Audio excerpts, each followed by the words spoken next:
Doa, ikhtiar, dan takdir. Tuhan menciptakan alam yang menjaga keseimbangan dalam hidup ini. Dan alam itu tidak serta-merta langsung mengikuti pikiran kita. Karena terkabulnya keinginan yang kita pikirkan itu pun mengikuti keselarasan alam yang mengatur keseimbangan itu sendiri. Agak ambigu memang. Namun semakin kesini saya semakin paham. Tersebutlah ada dua orang, A dan B. Anggap saja keduanya sama-sama memulai bisnis dari nol, dibekali modal sama besar, hingga mereka berdua ini pun juga bekerja sama keras, berusaha sama maksimal, berkemampuan dan berilmu sama tinggi, berdoa sama kencang, beramal sama banyaknya, bahkan secara karakter pun sama baiknya. Namun kenapa A bisa lebih sukses, bahagia, bahkan bisnisnya selang 3 tahun kemudian, si A bisa berkali-kali lipat lebih besar daripada si B? Di mana yang salah? Kata kuncinya adalah Tuhan menciptakan alam yang mengatur keseimbangan di hidup ini. Banyak orang yang lupa bahwa kesuksesan mereka itu baik berupa materi ataupun keberhasilan mereka tak lepas dari doa dan rida dari orang-orang yang terlibat di dalam hidupnya.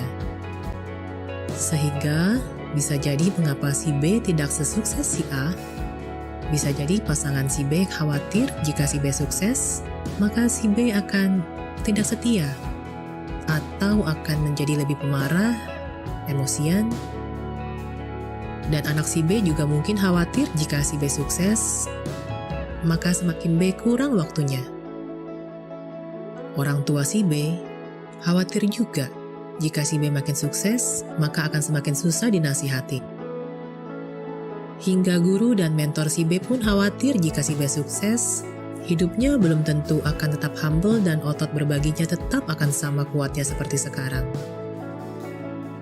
Bahkan dari si B sendiri pun khawatir jika dirinya makin sukses, privasinya akan makin terganggu dan kebebasannya akan makin terbelenggu.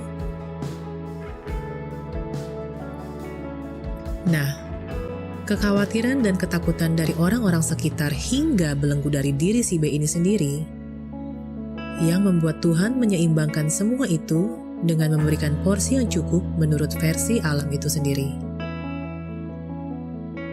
Makanya mengapa sangat penting bagi kita untuk meminta maaf kepada mereka yang pernah kita sakiti, kita singgung, baik sengaja maupun tak sengaja.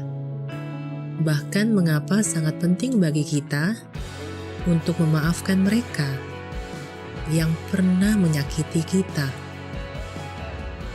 agar diri semakin terbebas dari belenggu yang kita ciptakan sendiri, dan agar diri ini semakin didukung oleh doa dan rida dari orang-orang yang terlibat di hidup kita. Tuhan menciptakan hukum alam seperti gravitasi, sebab akibat, diciptakan olehnya agar manusia tetap senantiasa berikhtiar. Namun sebelum berikhtiar, sudah seharusnya manusia berdoa sebagai wujud penghambaan atau wujud lemahnya ikhtiar itu atas hasil. Maka dari itu ada konsep doa, fikir, ikhtiar. Berdoa meminta dibukakan pintu rejeki dalam wujud apapun. Berfikir sebagai wujud rasa syukur atas kemampuan akal yang Tuhan telah berikan. Berikhtiar sebagai wujud usaha dalam menjemput rejeki dan memantaskan diri ini untuk menerima rejeki tersebut. Dengan berpegang pada doa, fikir, dan ikhtiar, maka saat berhasil kita pun tak akan merasa sombong bahwa itu adalah hasil dari pemikiran dan ikhtiar kita semata. Dan saat gagal, kita pun tak akan kecewa, karena hasil yang didapat sudah menjadi ketetapan dari Tuhan, sehingga tetap menjadi bahan renungan untuk mengkoreksi diri. Jadi apapun yang akan terjadi, yakinlah bahwa ini adalah kebaikan untuk kita. Energi menjadi bertambah positif, dan itulah bentuk rejeki yang lain. Apalagi kalau semua ikhtiar diniatkan untuk ibadah, tidak akan ada yang sia-sia. Karena jika dalam berbisnis kita niatkan untuk ibadah, memberi solusi bagi orang lain, bukan sekedar memperoleh keuntungan semata untuk diri kita, maka ketika dalam perjalanan bisnis kita ternyata merugi, ya hanya rugi uang. Dan atas kehendak Tuhan pun setidaknya untung pahala. Karena dari awal kita memang sudah berniat untuk membantu orang lain. Saat untung tipis, kita syukuri. Bisa jadi Tuhan sedang menyelamatkan kita dari bencana kesombongan. Dan saat untung besar, kita tetap sadar bahwa itu adalah titipan Tuhan,